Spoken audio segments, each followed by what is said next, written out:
Well, hello, hello, hello. I believe we are live here on Facebook at Parent Support Network. Today we are tuning in for episode. Oops, we've got an echo. What's happening here? Parent Support Network. Today we are tuning. What's happening there, Andrew?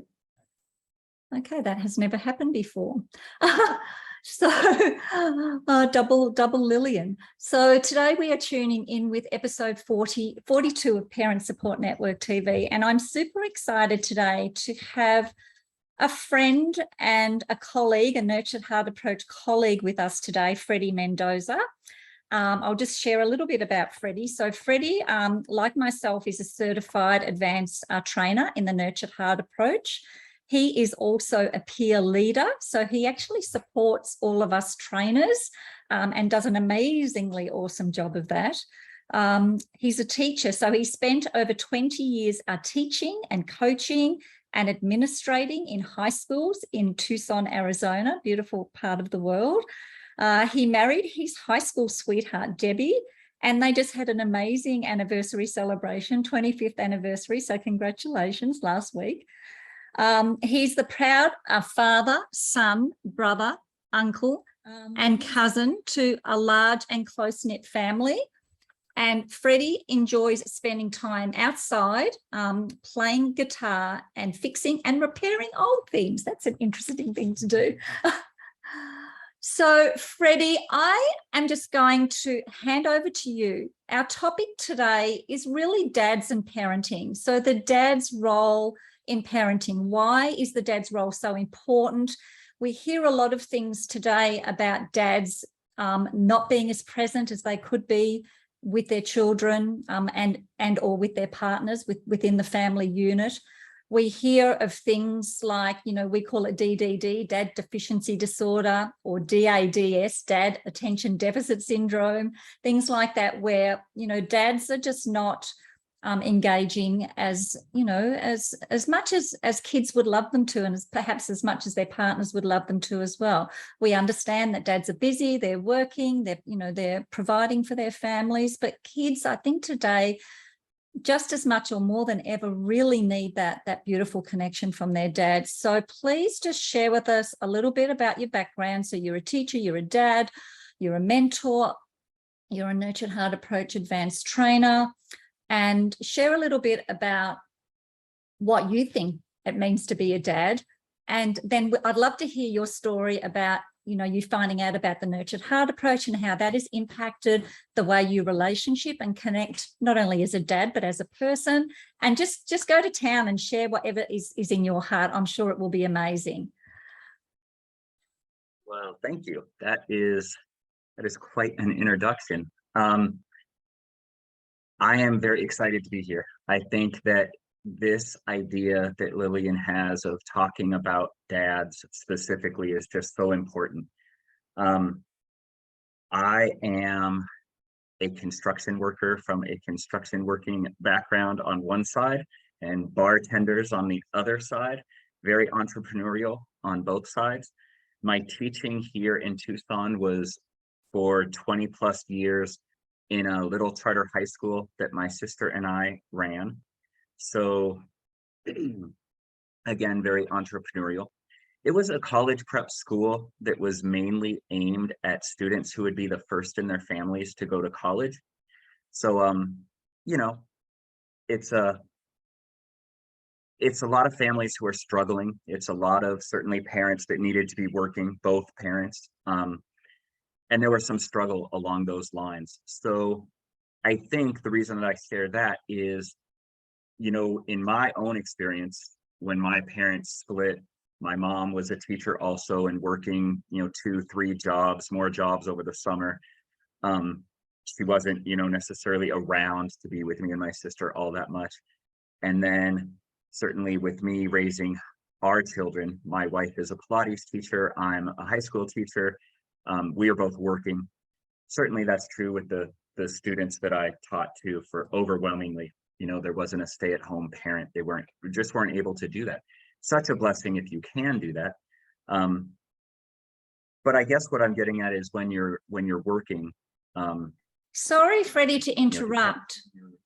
Yeah. I don't know if it's just me, but I'm getting you echoing back. Are you okay at your end? Uh-oh.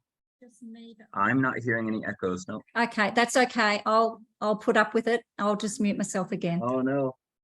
Oh, I'm sorry. Yeah, so I think that's horrible. Now you got to hear me twice. I don't even want to do that. So what I think is so important about that is, again, depending on the job, when you come home and you're exhausted emotionally, physically, you're just wanting to rest. But you know, the kids are coming to the door all excited, especially you know, if the parents have a slightly different schedule. For me, my wife always got home a little bit earlier. And so then it was like, oh, just wait till daddy gets home. When daddy gets home, we're gonna eat dinner, we're gonna do this, we're gonna do that. And you know, when I got home, half the time I was so exhausted, you know, that was not my best moment. So so I learned a few things, you know, early on in my children's life. I would stop the truck a couple houses away from home and listen to a song or two that would kind of help me transition. I'm a big Bob Marley fan. I had a couple songs chosen that I literally would just park two houses down the street, listen to these couple songs, transition, and then by the time I got home, I was able to be more present, which I think is very useful. But what I really wanted to address is kind of the way that we think about being a dad and the way that we think about how we need to interact. So I see with my high school students that I taught, and then I certainly felt it with my own two. My children are now 21 and 23, but those teenage years are not that far in the rearview mirror. And I thought, you know, I would outwork the system, outsmart the system. Like, I have all this experience with teenagers. I know what's going to happen. I kind of know what's up with them. I have pretty good relationship with my students. I'm not like, you know, head in the sand about what teenagers do, but it still, you know, still got me. There were times when my daughter was not speaking to me, you know, slamming herself in her bedroom and literally just saying good morning or good night would turn into a fight. Times when my son is, you know, slamming doors or punching holes in doors and lots of yelling. And again, we're two teachers by trade, loving, caring. In many cases, my mom actually lived with us, so we had multi-generations here, and yet still we couldn't necessarily avoid some of the teenage, you know, angst and head-butting against parental roles and things. So I struggled with that. You know, I first came across Nurtured Heart. If we want to discuss Nurtured Heart a little bit, it seems we should. Probably in the late 1990s, like 98, 99. It was Howard Glasser is here in Tucson as well. And I was working at a school where he had been introducing the Nurtured Heart approach. It didn't make any sense to me at all. I was probably 22 or 23 years old, and I just thought it was fluffy. It was weird. People don't talk like that. This is like, if I ever tried to talk like that, it wouldn't work. I actually wanted to like punch somebody who talked like that at that point in my life. It just did not work at all. So I went about my teaching life, didn't really think much about it. Then I came across it again in a much more serious way in 2019. And whatever had happened, whether it was, you know, my years of teaching or raising kids or being humbled by time in life or just experience gained or a mix of all of that, it really did speak to me this time. And it spoke to how I wanted to be. It spoke to much of what I think I had developed kind of parallel or on my own through our teaching at the school. I brought it immediately into my house. You know, we started doing the inner wealth coaching. You know, what are you seeing? What are you appreciating? What does that reveal about you? We went through that process like around the dinner table. And my mom loved it. She just first time through was great. My daughter loved it. She turned into a greatness machine. My son was reluctant and then actually antagonistic and then like mocked it. My wife was intrigued, but just struggled. She actually ended up in tears. Like, we're just trying to do a happy thing around the dinner table, and my wife is leaving in tears. It was rough. So anyways, fast forward. Now, both my mother and my daughter have actually joined me as Nurtured Heart trainers. And and I guess what I'm really trying to share now is I think back to how I parented my two children, or how I was as a teacher, and especially, high school teachers. I don't know if it's different in Australia, but here it's probably 85–90% women. There's not very many men who go into education, and then certainly not, again, I'm here in Arizona, right, 20 miles from 30 miles from the border with Mexico, and we have a very large Hispanic population and not very many Hispanic males being teachers. So for my students, I was a really important male figure to them. And I think in a lot of ways I did well, but my point in this story was when I learned Nurtured Heart and I started getting myself aligned to how I want to communicate, I dealt with a lot of guilt. I still probably deal with more guilt than I should, because I don't think what I did was all bad, and I don't think, that it was out of a bad place at all, obviously. But what I realized is I was taught to be strong.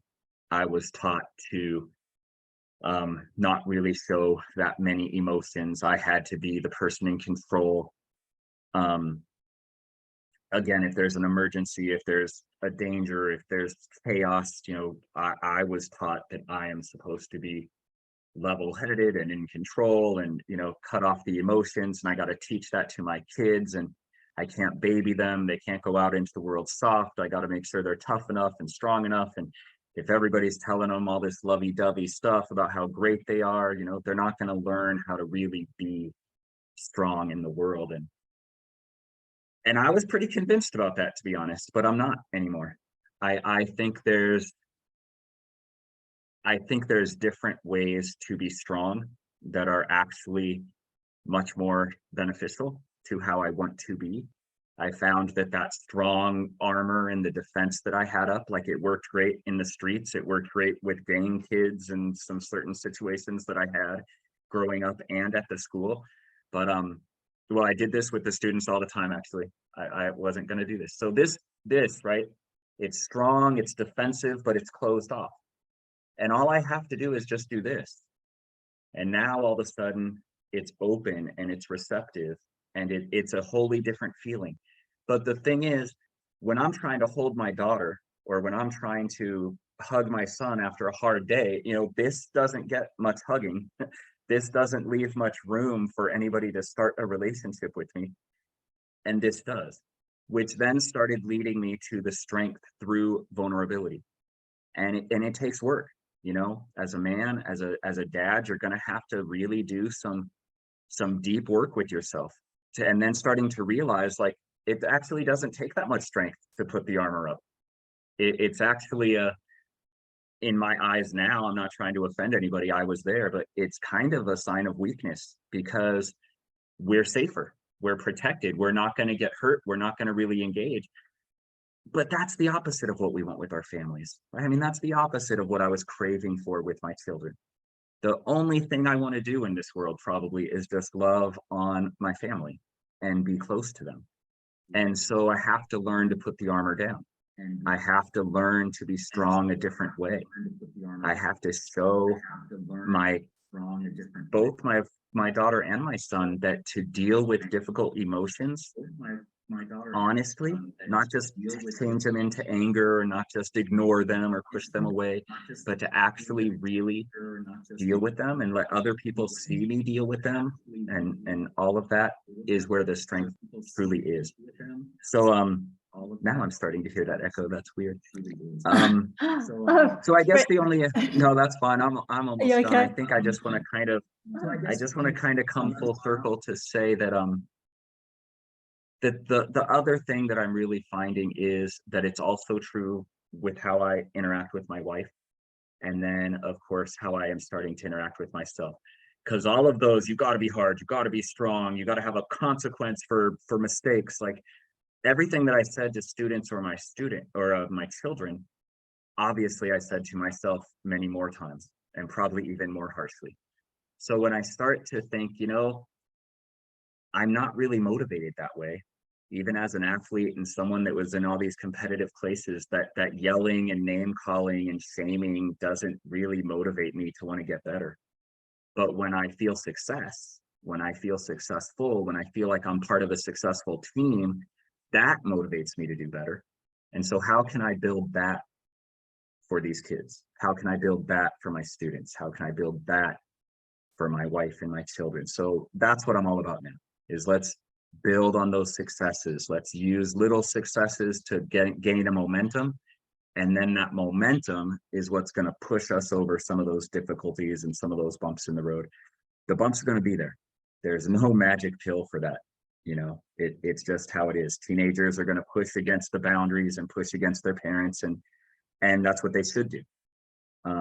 So why don't we celebrate them a little bit for that instead of coming down and punishing them for what they should be doing?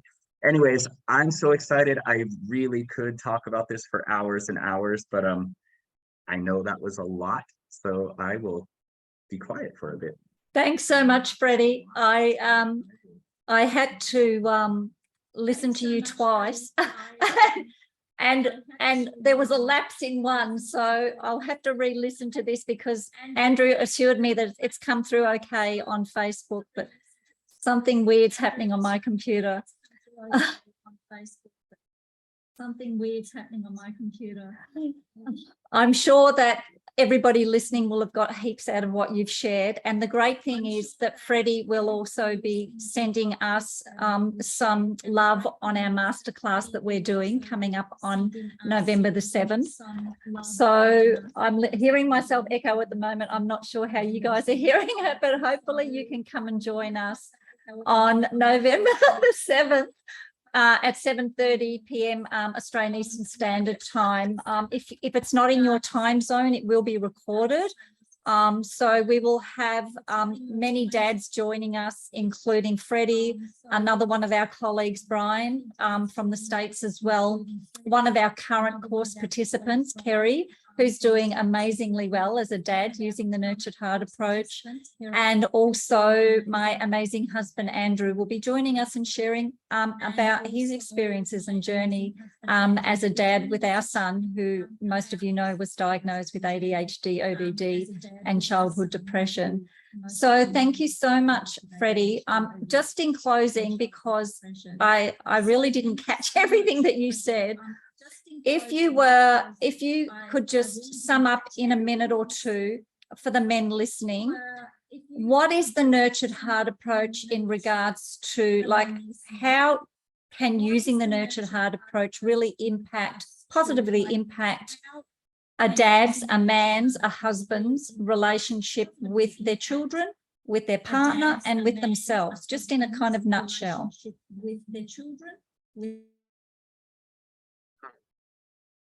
I am so not good at summing things up in a nutshell, but I will try. In this case, I think that it has a lot to do with defining warrior in a more authentic way. To me, a warrior is someone who protects people who cannot protect themselves in many cases, who protects their family. And what I see Nurtured Heart doing is allowing me to protect the all of them, their psyche, their self-confidence, their sense of self that's going to propel them into the future, long past when I'm there. So it's not about, you know, protecting them from physical things alone. I love that.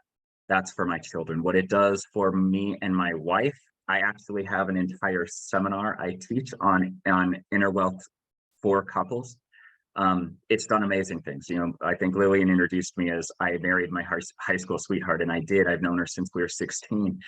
I've learned more about her in the last 2 years using some Nurtured Heart techniques than in the 20 years before that. So I'm incredibly thankful for that. And then for myself, it lets me just be real. It lets me be authentically more someone who I want to be. I'm not at odds with, I mean, I'm still at odds with myself, but I'm not at the same sorts of odds where I'm fighting against, this is what feels right, but this is what I was taught, and I'm just not fighting myself as much. It just feels much more clean and much more aligned. And I would trust that as a man, many of you are wanting to be more open and wanting to be more vulnerable and wanting to connect on more real levels. And it's that armor and it's that stuff that we've been taught that gets in the way. And the nurtured heart approach, certainly not the only way, but it is a really, really productive and efficient way to break through some of those barriers. So that was probably more than a couple minutes, but that's my answer. That was probably more than a couple minutes, but that's my answer. That was amazing, Freddie. Thank you so much. I'm really looking forward to re-listening to this so I can really understand you. But thank you so much. We must do this again, and I'll figure out what the echo glitch was on my computer here. But thank you so much for tuning in all the way from Tucson, Arizona. Look forward to you joining us virtually on the masterclass as well. And I know we'll be speaking again really soon. Thanks again, Freddie, for your time today. Much appreciated.